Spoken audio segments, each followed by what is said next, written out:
వారు చేసిన ఎన్నో సినిమాలు అద్భుతాలు మీ అందరికి బాగా తెలుసు.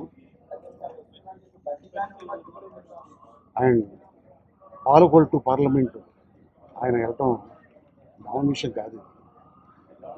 ఆయన ఒక డైరెక్టర్గా రైటర్గా సెటిల్ అయితే చాలు అనుకున్న వ్యక్తికి ఇన్ని పథకాలు రావటం ఇది సామాన్య విషయం కాదు. దీని వెనకాల ఎంతో కష్టం, కృషి. తమిళనాడులో కూడా తెలుగువాడు సత్తా చాటిన ఏకైక దర్శకుడు దర్శకత్వం దర్శనం ఆంధ్రలో. ఎందుకంటే మెడ్రాస్లో దాసరి పద్మ తెలుగు స్కూల్ అని పెట్టి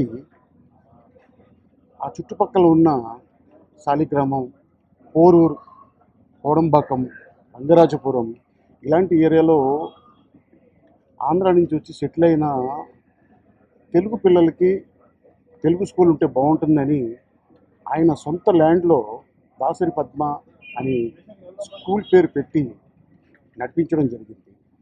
దాంట్లో చదువుకొని ఈ రోజున చాలా గొప్ప గొప్ప వాళ్ళు అయ్యారు. బట్ నామినేషన్ గారు, అలాగే మోహన్ బాబు గారు, నారాయణమూర్తి గారు, రవిరాజ పిలిశెట్టి గారు, కోడి రామకృష్ణ గారు, ఇలాగా ఎంతోమంది దర్శకుల్ని పరిచయం చేసిన మహా వ్యక్తి ఆయన. మే 4వ తారీఖు ఆయన బర్త్డే. పర్వాలేదు కోలుకున్నారు అనుకున్నాం.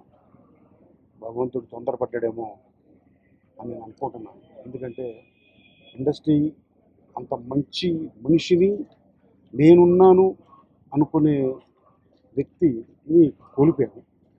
బట్ ఆ స్థానం ఎవరికి రాదు, చేయలేరు, ఉండలేరు. ఆ మనిషిని చూస్తేనే ఒక గంభీరత్వం.